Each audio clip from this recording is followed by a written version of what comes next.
Hoje a gente vai falar sobre dois temas aqui, e dois temas que eu acho que são muito importantes, já pensando no cenário de 2026. Né? Vamos falar um pouco sobre uma fala em específico do Lula, um vídeo em que ele postou nas suas redes sociais, que foi no mínimo preocupante, né? Deixou muito claro que o governo está pouco se lixando para as pessoas, deixou muito claro que o Haddad não sabe sobre economia e que realmente o descaso com o povo está cada vez mais gritante. E o outro foi uma fala dele sobre o enfrentamento ao Bolsonaro caso a justiça o libere para concorrer às eleições de 2026. Então, vamos contextualizar, vamos entrar primeiro no tema do vídeo em específico, né? Um vídeo onde o Lula disse que as pessoas, ao perceberem altos preços nos produtos, deixem de consumir. Sendo assim, se as pessoas deixarem de consumir ou comprar esses produtos mais caros, automaticamente vai fazer com que os mercados abaixem os preços. Né? O que ele está querendo dizer, numa lei da oferta e da procura, é que se não tem pessoas procurando por um produto em específico, teoricamente esse valor reduz. Né? Essa seria a ideia. Mas, trazendo para o mundo real, é que todos os produtos estão caros. Todos os produtos encareceram porque a inflação está mais alta, porque a taxa de juros está mais alta. E isso acontece por causa das políticas públicas. O Brasil está batendo recorde atrás de recorde de arrecadação. Né? O Brasil hoje, recentemente, bateu o recorde histórico de arrecadação. E mesmo assim, batendo esse recorde, a gente está muito deficitário em questão econômica. Então a gente está devendo, a gente está gastando mais do que a gente arrecada. E esse é um grande problema. Então tem N problemas se tratando da economia e o Lula traz uma solução simplista. E essa solução simplista, eu não acredito que seja algo que de fato ele acredite, mas que por uma incompetência de um time onde você vê que à frente do Ministério está o Haddad, você já percebe que realmente eles não têm noção nenhuma de como melhorar. Eles sabem que isso não seria a solução, né? Você deixar de comprar algo, isso eles sabem. Só que isso daí se vende mais fácil, né? Para falar para o povo e jogar e transferir a culpa para quem vende o produto de fato. Então, se o meu microfone está caro, é só não comprar desse microfone, porque esse microfone em específico vai baixar o preço. O que ele está querendo dizer é, quem está colocando altos preços, os valores das coisas estão altos, não necessariamente porque o nosso país está uma bosta e está se afundando em dívida, e sim porque as pessoas estão sendo abusivas na hora de cobrar. E aí é uma grande mentira, né? Se você olhar para o mundo inteiro, óbvio que o mundo está passando por um momento difícil, um momento onde em várias partes do mundo a gente está tendo sim um aumento da inflação e tudo mais, só que no Brasil tem algo muito específico e muito complicado. Se você olhar no todo mesmo, depois que o Lula foi eleito e as políticas que ele vem atuando, que ele vem tratando, é nítido que o governo é descontrolado. Ele é totalmente descontrolado. Então, a arrecadação nossa é muito grande. Então, a gente arrecada em diversos assuntos, diversos fatores. Você observa que cada dia está mais difícil de você comprar uma coisa aqui, uma coisa acolá. E esse sentimento de dificuldade, ele tende a aumentar, porque tem N coisas que o governo faz para mascarar esse sentimento de empobrecimento do país. Então, a nossa moeda está se desvalorizando cada vez mais, é uma das moedas mais desvalorizadas do mundo, então a gente já percebe a nossa perca de força do real, a gente percebe que os outros países, alguns países grudados a gente, se desenvolvendo e a gente só no retrocesso. Então é nítido que com o Lula o país está indo pro buraco. E o Lula tem uma grande missão, né? Primeiro ele tem que fazer o quê? Transferências de culpa para que ele consiga ainda angariar os votos das pessoas que já votaram nele por um ódio de alguém, etc. Só que se você olhar o contexto e o cenário geral, o enfraquecimento do governo por causa das políticas públicas, ele é nítido, né? O governo perde força e ele perde força porque a percepção do povo é que o governo não está sendo bom, né? Então, se você sair perguntando nas ruas, você observa que o povo está insatisfeito com o governo atual. E por isso teoricamente, numa futura eleição, onde o Lula concorre contra uma pessoa qualquer que seja, ele já entra em desvantagem, porque realmente está nítido o problema. Só que aí vem o segundo ponto do vídeo que eu quero conversar com vocês, e esse segundo ponto é muito importante que a gente entenda que o Lula não está só tentando fazer uma transferência de culpa, como ele já está pensando em 2026 também, né? Com algumas colocações dele, fica nítido que ele já está pensando numa possível disputa. Eu, de fato, Leonardo, não acredito que o Lula tenha capacidade cognitiva, não esteja bem de saúde para concorrer às eleições de 2026. Mas, olhando para os últimos comentários que ele veio fazendo, né, ele deixou transparecer um sentimento de vou tentar. Pelo menos é isso que ele deixou em uma entrevista que ele deu.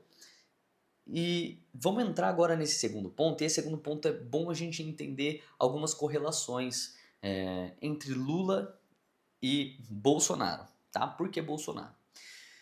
O Lula, voltando no tempo, quando o Lula estava preso em 2019, o Bolsonaro ele estava em ascensão, né? Então o Bolsonaro estava muito bem, ele estava com o nível altíssimo de popularidade, o povo estava indo para a rua para qualquer pauta, para defender qualquer coisa, e aquilo ali fez o bolsonarismo ser muito forte. O Bolsonaro começa a observar que as ações dele, algumas decisões, algumas traições começaram a fazer com que sua popularidade ficasse em xeque.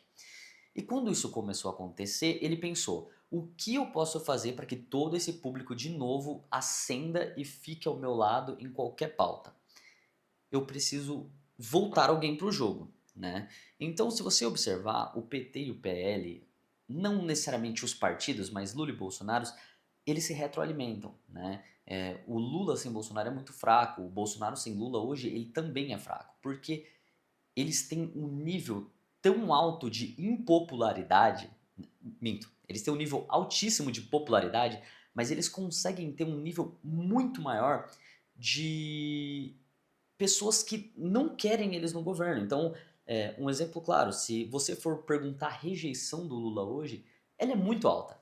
E a rejeição do Bolsonaro também é muito alta. Então, em lugares onde eles disputam com outras pessoas, onde o Bolsonaro tivesse disputado uma eleição sem o Lula, ele sentia que talvez ele poderia perder, porque o bolsonarismo nasce de uma deficiência, de uma corrupção generalizada que aconteceu na era PT. Então, o que eles pensaram é, se o Lula voltar para o jogo, a gente tem grandes chances de vencer em 2022. E foi aí que o Bolsonaro, ele foi falando, dando indícios que se a justiça então determinasse que o Lula fosse solto, tudo bem, porque é a justiça. Se a justiça disser que o Lula tá solto, ok. Ele não concorda, mas tudo bem.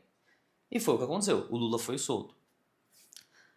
Já deixei claro em outros vídeos, o motivo de o Lula ser solto não era necessariamente o de ele poder concorrer. Então, o Lula, ele foi solto, mas ele estava inelegível, né? Ele não poderia concorrer. Para ele concorrer, ele precisava ganhar o voto dos ministros que o absolvesse de uma coisinha ou outra para que ele pudesse concorrer, que aí já é outros 500, que ele pudesse concorrer às eleições. E o que aconteceu foi o seguinte: dos ministros, ele precisava ter a maioria dizendo que ele iria ou não iria concorrer às eleições de 2022. E por um malabarismo onde eu acredito, e ficou meio escancarado que o Bolsonaro teve uma interferência ativa para o Lula poder concorrer às eleições de 2022, foi que haviam 8 ministros, 4 ministros favoráveis e 4 ministros não eram favoráveis ao Lula ser elegível para concorrer às eleições. Um desses ministros que não era favorável, que ele dizia: eu não quero o Lula no páreo porque não faz sentido, ele não pode concorrer, ele se aposentou. E aí fica um encargo do presidente da República indicar um novo ministro, tá? Essa indicação, ela costuma acontecer, e tem que acontecer, de forma, no mínimo, razoável. Você não pode fazer política quando você indica um ministro. É o que acontece no Brasil? Não é. Sendo bem sincero, se eu tenho a chance de um ministro entrar e mudar o voto que seria o não para o sim, eu não colocaria alguém que me gera um risco. E quem ele colocou era especialmente essa pessoa que tinha grande chance de fazer isso, que era o Cássio Nunes. O Cássio Nunes foi lá, pulou para o outro lado e o Lula se tornou elegível e venceu as eleições de 2022. Então, isso é para contextualizar a massa, o problema real que a gente tem. Então era nítido que o Bolsonaro ele queria disputar contra o Lula. O próprio Eduardo Bolsonaro, numa entrevista, num podcast, salvo engano, ele deixa claro, ele fala assim, o Lula ser elegível e estar solto faz com que o povo acenda novamente contra o PT. Né? Então ele deixou claro que isso não foi algo tão negativo. Tudo bem, aconteceu, Lula foi eleito. Só que, indo para o outro lado da moeda agora, você observa que o Lula também precisa do Bolsonaro. O Lula sem o Bolsonaro acaba acontecendo um enfraquecimento muito rápido, porque o Lula faz políticas ruins, o tempo todo isso é escancarado na cara do povo, e por não ter essa figura Bolsonaro, que ainda tem uma rejeição gigantesca, competindo contra ele, porque o Bolsonaro não pode se candidatar agora por causa da sua inelegibilidade, o Lula tem que começar a movimentar alguns pauzinhos. Para quê?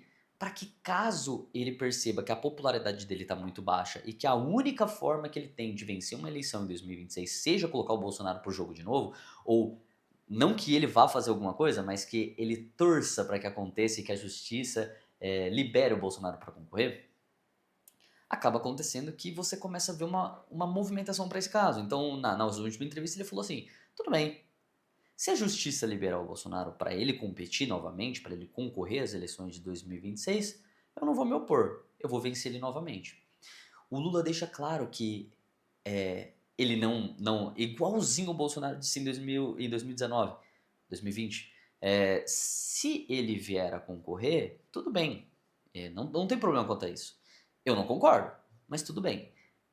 O que de fato eles querem é isso mesmo, é que esses dois pilares anulem todo o resto.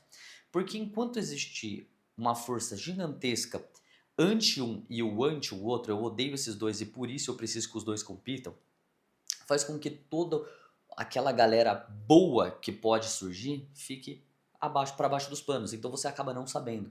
Porque é muito mais fácil você pegar uma coisa já pronta, né? Ou seja, eu odeio o Lula, então sou o Bolsonaro. Eu odeio o Bolsonaro, então sou o Lula. É muito mais fácil você seguir esse script porque você não precisa pensar.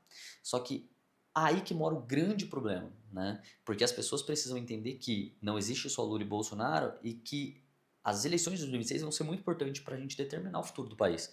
Pensando que a gente vem de um recesso absurdo, onde o PT vem desgovernando, né, vem fazendo atrocidades, e a gente também veio de pandemias, veio de diversos problemas que a gente vem enfrentando, e que esses caras vão ficar fazendo isso, esse joguinho, mostrando o quão eles acreditam que o povo é idiota, né? Então, vamos ser os dois pilares de oposição, um com o outro, e assim a gente faz com que as pessoas votem somente na gente. Então, eu queria passar por esses dois pontos para deixar claro que o Lula já está fazendo malabarismo pensando em 2026. Agora, será que de fato ele vai ter força para competir? E se ele não tiver, será que ele vai querer que o Bolsonaro se torne um cara elegível? É difícil de saber. Né? Eu acho que isso daí, ao decorrer desse próximo ano, ou até do ano atual, a gente já consiga ter uma noção de como as coisas vão andar. O Lula, por estar com uma idade muito avançada, tem sérios riscos de não competir. Bolsonaro ainda inelegível, então também não pode ser considerado no páreo. Outras figuras vão aparecendo. Na ala bolsonarista tem nomes fortes, na ala da esquerda já não tem esses nomes tão potentes e fortes, mas uma coisa que a esquerda faz, e eu acho que isso é um ponto muito forte da esquerda, é que eles criam um mecanismo de rejeição à pessoa ícone da direita. Então, o Bolsonaro não perde pela sua popularidade, ele perde pela sua rejeição. Isso foi escancarado em 2022. Não é que o Bolsonaro perdeu porque o Lula era melhor e o povo queria Lula. Não, ele perdeu porque a rejeição do Bolsonaro era maior do que a sua aprovação. Então, é esse trabalho que a esquerda consegue fazer muito bem. E do lado da direita, a força das redes, né? Isso é nítido, é notório que a direita vem crescendo em redes sociais e por isso muitos nomes vêm surgindo dia após dia. Lógico, discurso mais fácil, alguns com um discurso um pouco mais complexo. Dos dois lados, pessoal, eu acho que a gente tem que entender que tem pessoas boas, mas que a gente tem que sair desses extremos. E não é os extrema direita e extrema esquerda, porque nem o Lula é uma extrema esquerda e nem o Bolsonaro é uma extrema direita. Isso tem que ser muito claro. Isso tem que ser muito claro. Porque o Bolsonaro, eles. Cara, fora o Paulo Guedes, é difícil de falar que o Bolsonaro é um cara de direita. Então, e o Lula também, é extrema esquerda, não é. Então, esses caras, eles só fazem de tudo para se perpetuar no poder. Então, como tem outras opções, essas outras opções precisam ser ouvidas, precisam ser colocadas para jogo.